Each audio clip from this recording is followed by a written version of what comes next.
امریکی صدر ٹرمپ سے یوکرینی صدر زیلنسکی اور یورپی رہنماؤں کی ملاقات۔ یوکرین جنگ کے معاملے پر تبادلہ خیال کیا گیا۔ ملاقات میں برطانیہ، فرانس، جرمنی، اٹلی، فن لینڈ، یورپی یونین اور نیٹو رہنما بھی شریک ہوئے۔ امریکی صدر نے کہا کہ روس یوکرین جنگ جلد ختم ہوگی۔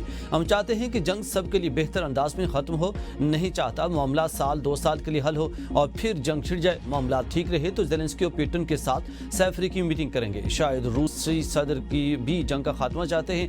امریکی دنیا میں جنگ نہیں، ہم چاہتا ہوں کہ دنیا میں امن ہو، سب آپس میں تجارت کریں۔ مختصر عرصے میں 6 جنگیں بند کرائیں۔ امریکی صدر نے ایک بار پھر پاک بھارت جنگ کا بھی ذکر کرتے ہوئے کہا کہ وہ جنگ بند نہ کراتے تو 2 جوہری طاقتوں میں ایٹمی تصادم ہو سکتا تھا۔ یوکرینی صدر زیلنسکی نے کہا کہ جنگ کے خاتمے کے لیے صدر ٹرمپ کے راستے کی حمایت کرتے ہیں۔ ماسکو کو جنگ پر انعام نہیں ملنا چاہیے۔ روس نے یوکرین میں آذربائیجان کی آئل فیلڈ پر جان بوجھ کر حملہ کیا۔ خارکیو پر روسی بیلسٹک میزائل حملے میں 7 افراد جاں بحق ہوئے۔ ہر کوئی باعزت امن اور حقیقی سلامتی چاہتا ہے۔ جنگ ختم ہونی چاہیے۔ ماسکو کو امن کا پیغام سننا ہوگا۔ ہمیں جنگ کے خاتمے کی حمایت کرنی چاہیے۔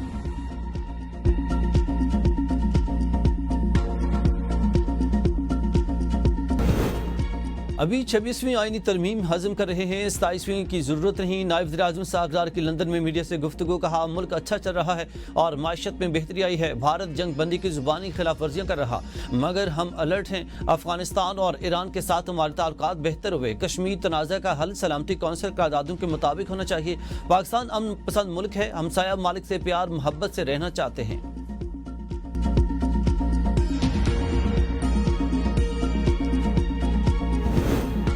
پیپلز پارٹی اقتدار میں آنا چاہتی ہے، سیاسی قیدیوں کی رہائی کے بغیر مذاکرات ممکن نہیں۔ پی ٹی آئی رہنما سینیٹر علی ظفر کی ABN کے پروگرام سوال سے آگے میں گفتگو، کہا مذاکرات ممکن مگر پہلے ماحول بہتر بنایا جائے۔ اعتراف کیا جائے کہ جھوٹے مقدمات بنائے گئے، آزاد کمیشن بنایا جائے، جس نے جرم کیا سزا پائے، بے گناہ کیوں معافی مانگے، حکومت ماحول بنائے، پھر مذاکرات و مکالمہ ہو سکتا ہے۔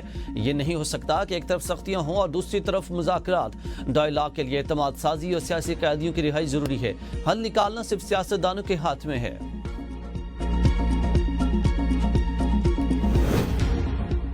پی ٹی آئی کو سینٹ کی 8 میں سے 5 نشستیں ملیں، 1-2 نے نااہل ہونا ہے۔ فیصل واڈا کہتے ہیں کہ یہ پہلے والوں کو چور کہتے تھے، خود ڈاکو نکلے۔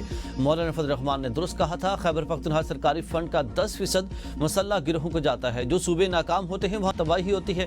خیبر پختونخوا میں کوئی منصوبہ بندی نہیں، توجہ مال بٹورنے پر ہے۔ بانی پی ٹی آئی کو معافی دی جاتی ہے تو یہ الگ معاملہ چل پڑے گا۔ فیصل واڈا نے کہا کہ گورنر سندھ کا عارضی طور پر سافٹ ویئر اپڈیٹ ہو گیا، نٹ بولٹ بھی ٹائٹ ہو گئے، بھائی تو نہیں آ رہے لیکن بھائی ہو گیا ہے۔ آئینی اور سرکاری عہدوں پر ایک مینٹل ٹیسٹ بھی ہونا چاہیے۔ NFC کو دوبارہ دیکھنے کی بھی ضرورت ہے۔ پاکستان تحریک انصاف معافی کا راستہ اختیار نہیں کرے گی۔ شیر افضل مروت کی ABN کے پروگرام سوال سے آگے میں گفتگو، کہتے ہیں کہ سیاسی اقدامات کے اثرات کو دیکھنا ضروری ہے۔ پارٹی احتجاج کرنے سے قاصر اور اندرونی اختلافات واضح ہیں۔ مصالحت کے لیے درمیانی راستہ نکالنا ضروری ہے تاکہ نقصان کم ہو اور ملک مستحکم رہے۔ بعض سیاستدانوں کے جارحانہ بیانات عوامی نمائندگی کے خلاف ہیں۔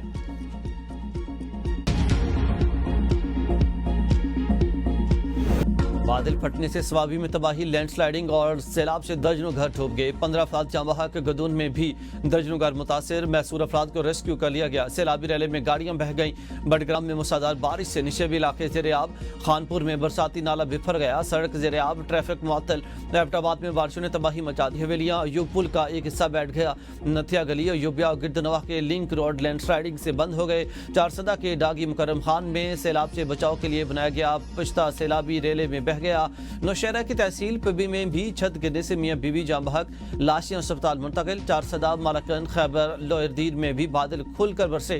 پشاور میں ریتی بازار، خیبر بازار، سواتی فاٹک، کوہاٹ روڈ اور پیپل منڈی سمیت متعدد علاقے ڈوب گئے۔ کئی علاقوں میں بجلی کی فراہمی معطل، سڑکوں پر پانی جمع ہونے کی وجہ سے ٹریفک جام۔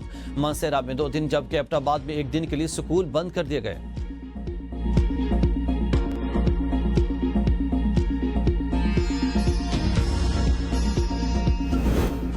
خیبر پختونخوا میں حالیہ بارشوں اور سیلاب سے 325 افراد جاں بحق، 5212 زخمی۔ خیبر پختونخوا حکومت نے سیلاب سے جاں بحق افراد کا معاوضہ 10 لاکھ سے بڑھا کر 20 لاکھ کر دیا۔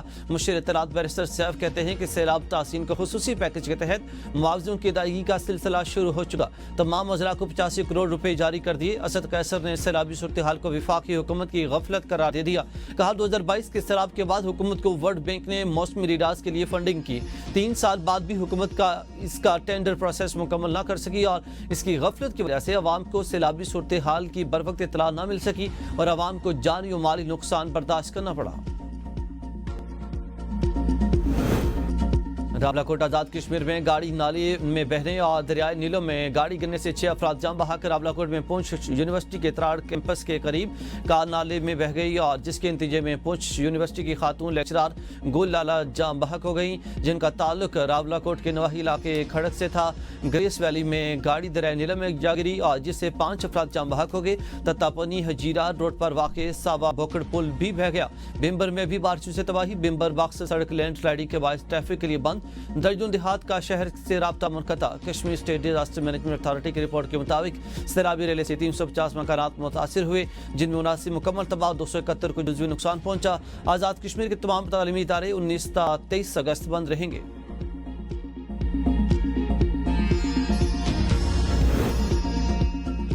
چکوال اور تلگنگ میں بارشوں نے تباہی مچا دی۔ چکوال میں 3 گھنٹے کی مسلسل بارش سے نشیبی علاقے زیر آب، سڑکیں پانی میں ڈوب گئیں۔ متعدد فیڈرز ٹرپ ہونے سے مختلف علاقوں میں بجلی کا نظام درہم برہم۔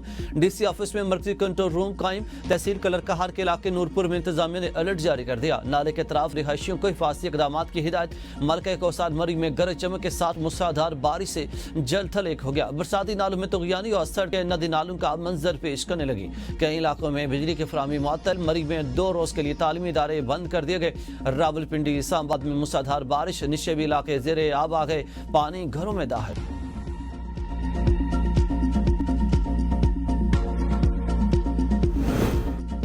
گلگت بلتستان میں سیلاب سے متاثرہ سڑکوں کی بحالی کا عمل تیز، شاہراہ قراقرم ٹریفک کے لیے بحال کر دی گئی۔ آئی ایس پی آر کے مطابق اسلام آباد سے گلگت براستہ بابوسر ٹاپ شاہراہ اور شاہراہ قراقرم کو لینڈ سلائڈنگ کے بعد دوبارہ ٹریفک کے لیے کھول دیا گیا ہے۔ استک پل کے علاوہ Jaglot Skardu road, Deosai road, Astore road, Hunza road کو کھول دیا گیا ہے۔ باقیہ سڑکوں کو کھولنے کے لیے متعلقہ علاقوں میں فوجی دستے اور مشنری مسلسل کام میں مصروف ہے۔ پاک فوج کا بنیر، سوات، شانگلہ اور باجوڑ میں فلڈ ریلیف آپریشن، ہیلی کاپٹرز میں سیلاب زدگان کو راشن اور دیگر سامان مہیا کیا گیا۔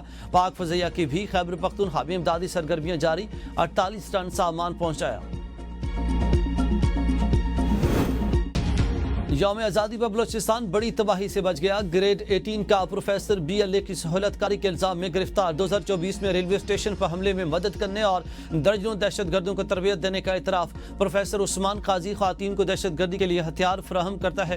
دہشت گردی کے بعد ہتھیار واپس ڈاکٹر عثمان قاضی کے پاس جمع ہوتے تھے۔ فورسز نے 11 اگست کو کوئٹہ میں خودکش بمبار کو گرفتار کیا، جس کی نشاندہی پر پروفیسر عثمان قاضی کی گرفتاری ہوئی۔ اعترافی بیان میں پروفیسر عثمان نے کہا اس نے قائد اعظم یونیورسٹی سے ماسٹرز اور پشاور یونیورسٹی سے PhD کی ڈگری حاصل کی۔ گریڈ 18 میں بطور لیکچرار تعینات ہے۔ بیوی بھی سرکاری ملازم ہے۔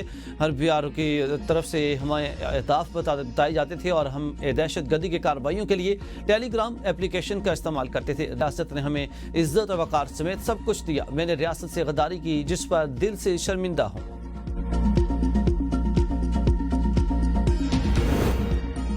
پروفیسر دہشت گرد بن جائے تو کیا گلے میں ہار ڈالا جائے؟ وزیر اعلیٰ بلوچستان سرفراز بگٹی کی پریس کانفرنس، کہا ڈاکٹر عثمان قاضی خواتین کو دہشت گردی کے لیے ہتھیار فراہم کرتا تھا۔